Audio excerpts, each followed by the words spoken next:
Yo voy a oficiar un poco de coordinador. Quería presentar a los 3 periodistas culturales que vinieron a charlar con nosotros. Diego Erlán estudió Periodismo e Historia del Arte en Buenos Aires, es licenciado en Comunicación Social, fue profesor universitario, guionista de televisión y crítico cultural en diversos medios nacionales. Bueno, ahora no es más. Ahora trabaja de editor en Ampersand. En 2012 publicó la novela El amor nos destrozará. En 2016 La disolución y Satélite de amor en 2017. Creo que son todas Tusquets. Sí. Todas en editorial Tusquets. Pablo Esteban está aquí en el medio, magíster en Sociología de la Cultura y Análisis Cultural, egresado de la Universidad de San Martín. Licenciado en Comunicación Social por la Universidad Nacional de Quilmes y periodista científico en el diario Página 12. También es productor periodístico en La Liga de la Ciencia, programa emitido de la TV Pública. ¿Sigue eso? Profesor adjunto en la materia Teoría de la Comunicación 2 en la Universidad Nacional de Quilmes. Desarrolla una columna radial denominada La Ciencia por otros medios en el programa Todo sigue igual de FM Secla. Diana Fernández Irusta es periodista, estudió Ciencias de la Comunicación en la UBA, realizó el posgrado en Comunicación y Cultura en Flaxo, dio clases en la Universidad Nacional de Quilmes y en la Universidad de Palermo, publicó artículos en las revistas Voces y Cultura de Barcelona y en Causas y Azares de Buenos Aires, entre otras. Desde 1999 trabaja en el diario La Nación, donde escribe en el suplemento cultural Ideas y en la sección Manuscrito. En 2011 obtuvo el premio Rey de España y obtuvo otros premios, pero bueno, este es el más reciente, según me comentaba. Tiro 3 o 4 preguntas que eran las que me llegaron a mí desde la convocatoria, que son cómo los periodistas reciben los libros de las editoriales universitarias, qué les interesa ver, en qué se fijan, qué imagen tienen de las editoriales universitarias, si el que sea una editorial universitaria tiene un plus o no.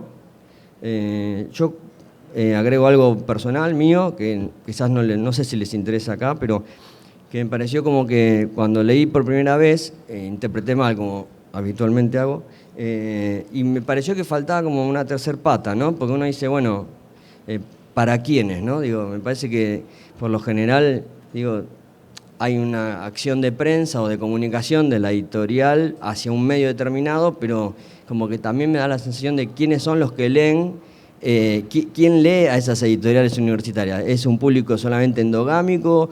¿Es un público...? Hay un movimiento de apertura, ¿no? Obviamente, y bueno, eso me parece que está bueno tenerlo en cuenta a la hora de que ellos respondan, ¿no? Porque creo que el fenómeno que se dio en los últimos años fue ese fenómeno de apertura al estilo Udeva, digamos, que ya tiene una larga tradición. Entonces me parece que en esa línea también me parecía importante incluir al público, ¿no? Lector. Bueno, yo ahora le voy a dar el pase a Diego Erlán para que pueda comenzar con alguna idea. Yo creo que realmente lo que decís en última instancia es lo más importante, ¿no? Hacia quién estamos o para quiénes estamos publicando libros y a cuál es nuestro foco. Desde los medios, yo trabajé 14 años en Eñe, y Eñe tenía la particularidad también de ser una revista especializada en cultura, pero también para un público masivo. Entonces teníamos esa dificultad de tratar de hablar de Foucault, por ejemplo, pero tener una columna explicando quién era Foucault para que el gran público supiera de qué se trataba. Básico.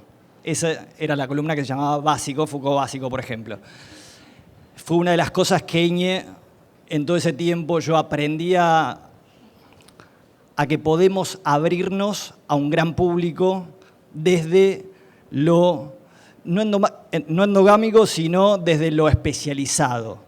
Y eso me resulta fascinante, poder llegar a esos grandes públicos o poder interesar sobre un tema tan específico como la infocomunicación o lo que sea, que es producto de una tesis de doctorado, que le puede interesar a mi madre, por ejemplo. O sea, en ese punto me parece que hay un juego interesante que cualquier proyecto editorial debe abrirse, y más una editorial universitaria, que me parece que la idea no sería publicar solamente las investigaciones de las universidades, sino hacer un trabajo de divulgación a partir de esas investigaciones. Me parece que ese es el gran desafío de todas las editoriales universitarias.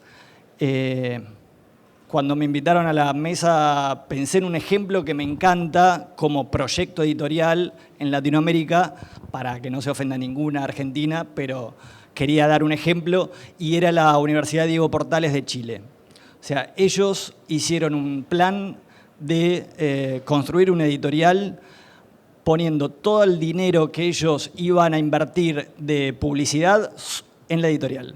Entonces lo que hicieron fue una editorial que sí, publica cuestiones académicas para el ámbito chileno, pero después se abre al mundo con diferentes colecciones, por ejemplo, una colección enorme de poetas chilenos, una colección de literatura extranjera que es extraordinaria, una colección de críticos como la colección Indicios de la UDP, una colección enorme también que empezó a publicar grandes referentes de la literatura latinoamericana con sus trabajos,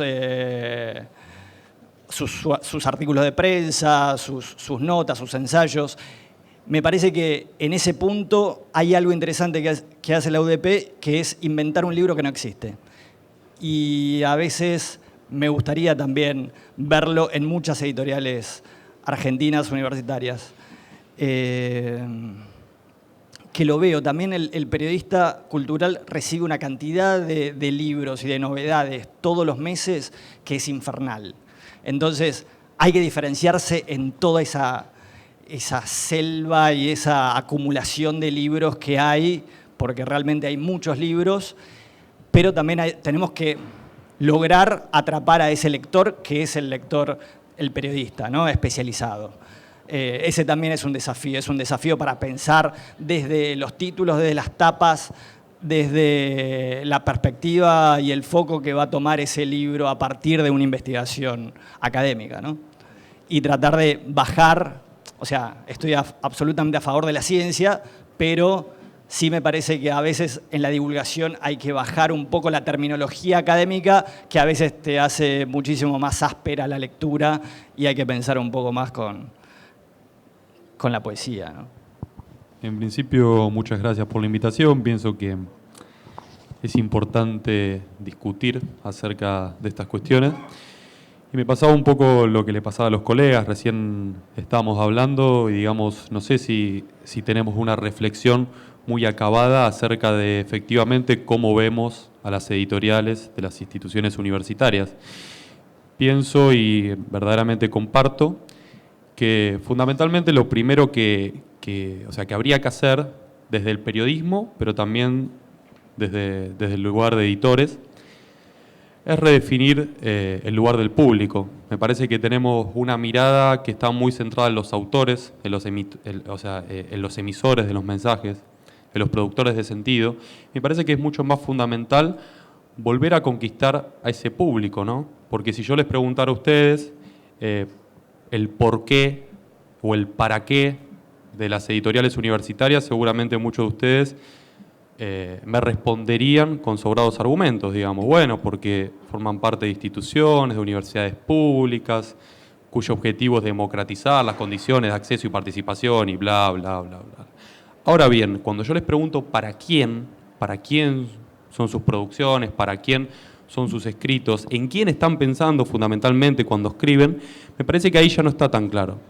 Entonces, cuando escriben, o cuando editan, cuando seleccionan autores, cuando ven a quién hacer escribir y a quién no, digamos. Entonces, me parece que ahí se debe redefinir una instancia que es hermenéutica, que tiene que ver fundamentalmente con volver a pensarnos nosotros que producimos sentido como receptores de sentido, es decir, ponernos en aquel lugar, sobre todo aprovechando los beneficios, ¿no? Aprovechando los beneficios y evadiendo algunas desventajas. O sea, ¿cómo nos ven? Yo trabajo en una universidad pública, en la Universidad Nacional de Quilmes, y fundamentalmente más allá de los cambios que se han desarrollado en el último tiempo, lo que vemos es que la universidad no sabemos cuán cerca de la sociedad está, ¿no? Sin ir más lejos, las patas ligadas a la sociedad que tiene nuestra universidad tiene que ver con extensión y tiene que ver con transferencia, dos conceptos que si los llenamos de sentido nos vamos a dar cuenta que son poco felices, ¿no? Le estamos transfiriendo, estamos extendiendo nuestro brazo de conocimiento a una comunidad que a priori sería medio estúpida. Entonces, me parece que hay que volver a definir, hay que recuperar al público lector y fundamentalmente hay que hacer divulgación, incluso con los textos más académicos que haya, digamos. Incluso con los textos más académicos que tengamos. Es decir, la divulgación debería ser el fin y no la forma, ¿no? Pero para eso necesitamos reconceptualizar qué es la divulgación, digamos, qué entendemos por divulgación. Yo cuando veía editar para divulgar, bueno, editar para democratizar, en principio quiere decir eso. ¿Pero qué es democratizar? Bueno, en principio es fijarse en el público, es volver a pensar en el público. ¿En qué momento? Hay que pensar en qué momento nos alejamos del público, ¿no? Porque si no, reproducimos lógicas de poder y siempre somos los mismos los que estamos en estos eventos, siempre somos los mismos los que estamos leyendo notas de ciencia, porque a mí me pasa, a mí me lee un público muy chiquito, que quizás es cautivo, que le interesa, que es fiel, pero a mí no me interesa llegar a ese público. El objetivo, que tiene que ser un objetivo político, porque estamos hablando de democracia, estamos hablando de universidades públicas, el objetivo tiene que ser la transformación. Entonces, me parece que es fundamental verlo de ese lado, y como decía recién aquí el compañero, me parece que es fundamental pensar en algunas cuestiones, digamos, en la relación con nosotros. Uno recibe muchísima información. A mí me llegan un montón de gacetillas. Probablemente las cadenas de mails no las lea nadie. Incluso piénsense ustedes, digamos. Los invito a que ustedes se pongan en un lugar de periodista. ¿Quién lee una cadena? Salvo que la escriba el jefe, que la mande el jefe, no la lee nadie. Entonces, nosotros no vamos a leer cadenas, pero no porque por una cuestión de que estamos más arriba, no. Justamente es por una cuestión que tiene que ver con que falta eso de la cultura afectiva también. Me parece que hay que recuperar ese don de seducir, de conquistar, de enamorar, tanto al periodista como tanto al público lector, digamos. Hay muchos libros, se editan muy buenos libros que son editados obviamente por instituciones universitarias, pero los leen 10 personas, digamos. O sea, vamos a seguir editando algunas tesis doctorales que son para un público muy chiquito, con la misma lógica, o la idea es que nos vuelvan, o la idea es que efectivamente la gente nos lea.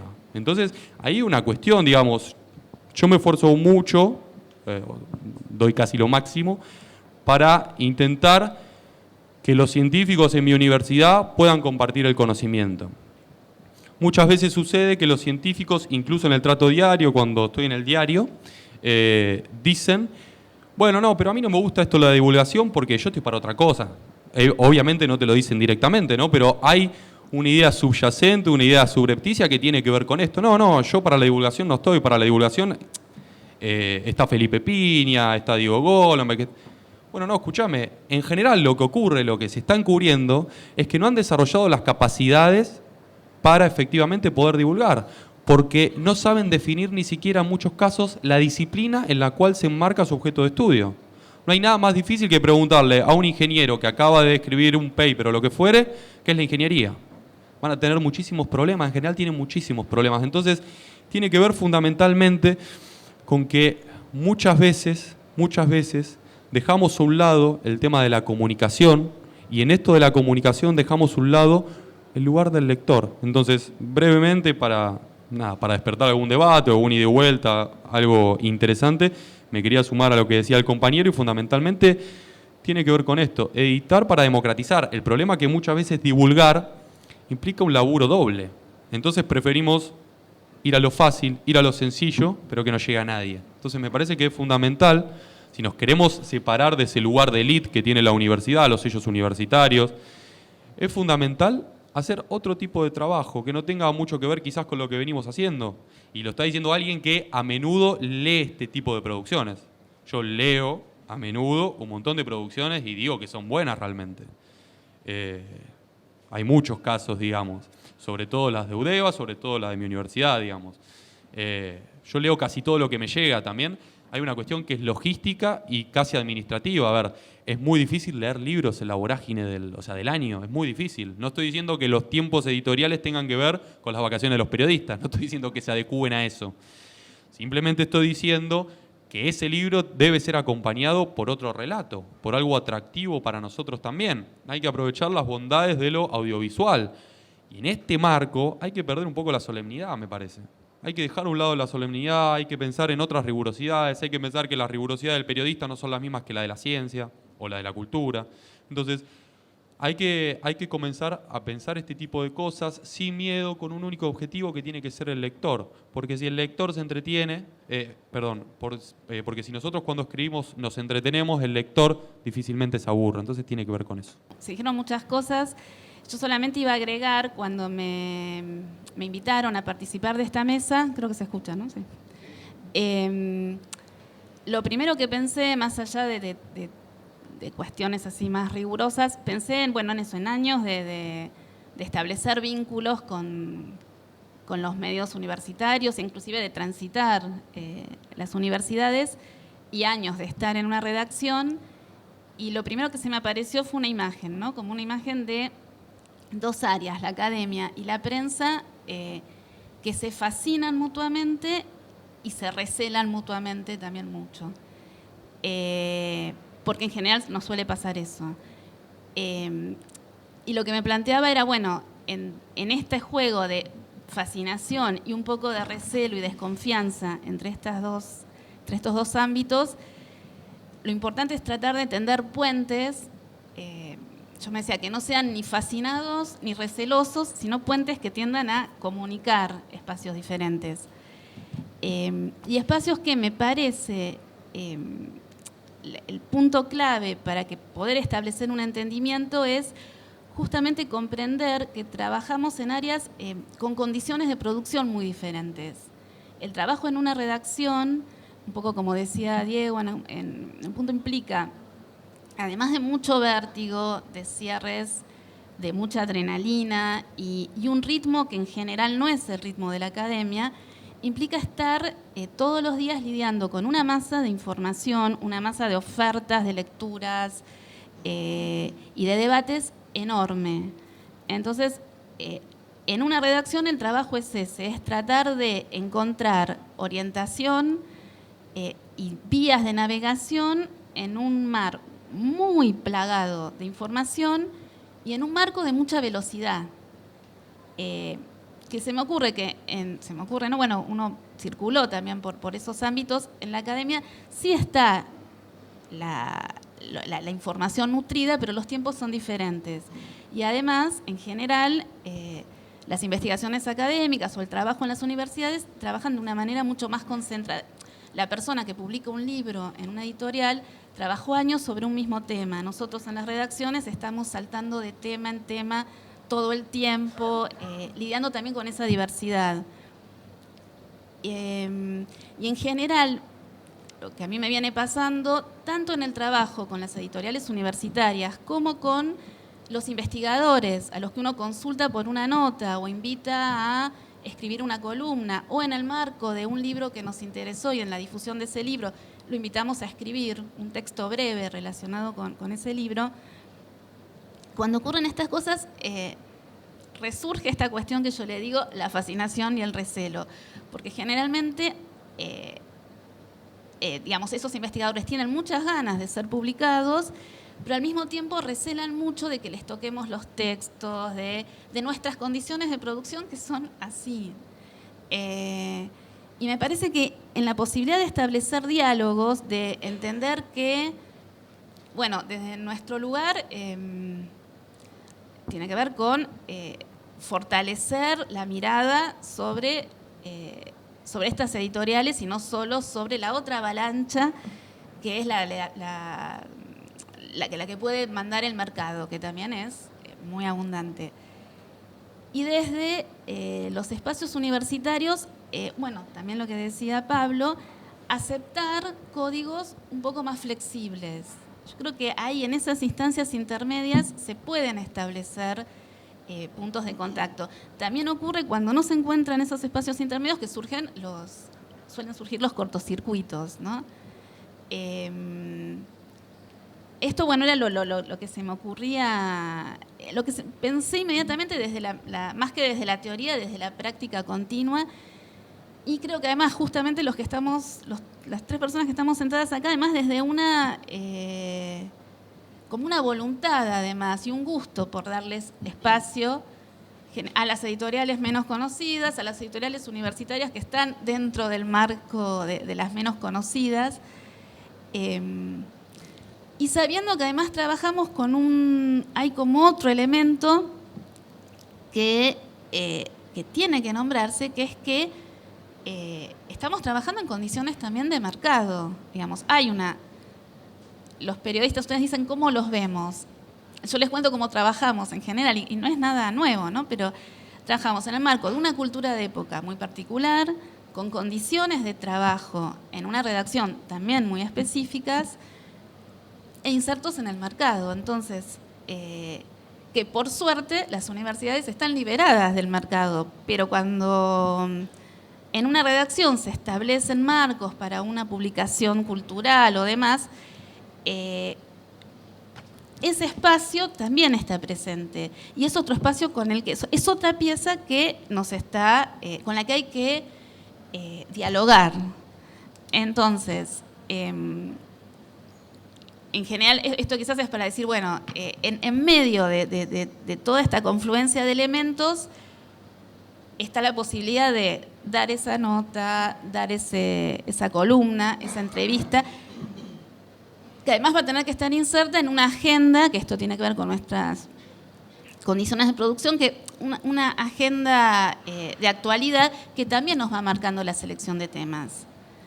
Y voy a la pregunta, porque también estaría bueno como empezar un diálogo, pero ¿cómo los vemos? Me parece que acá vamos a estar de acuerdo, los vemos como productores de material muy interesante, o sea, que nos interesa, materiales que, me parece hasta por una cuestión de ciudadanía, uno se siente comprometido a contribuir, a divulgar, pero en esa divulgación esos materiales tienen que entrar es una divulgación constreñida por espacio, por agenda, por lo que dicta la actualidad y por una necesidad que impone la divulgación que obliga a establecer otro tipo de lenguajes, digamos, del pasaje de una publicación universitaria a la posibilidad de que ingrese en un suplemento cultural de un diario, hay como que atravesar todas esas líneas y aceptar que no va a salir, que en ese pasaje el producto va a ser otro, va a ser el que permita llegar a, no sé si un público masivo, porque generalmente el público de los suplementos culturales también es un público que cada vez está más reducido, ¿no? El suplemento cultural tampoco se dirige a la masa. Y yo creo que estamos en un momento cultural difícil porque me parece que si queremos hacer una divulgación profunda, es difícil también saber, por ahí alguien decía, quién nos lee en relación a las editoriales universitarias. A veces los mismos periodistas no tenemos muy en claro quién nos lee, porque los públicos están cambiando mucho. Y esto se registra todo el tiempo. La web nos impone una especie de tiranía del clic con la que también hay que lidiar y que la estamos discutiendo creo que todo el tiempo. Y estamos discutiendo todo el tiempo qué hacer con esa suerte de tiranía.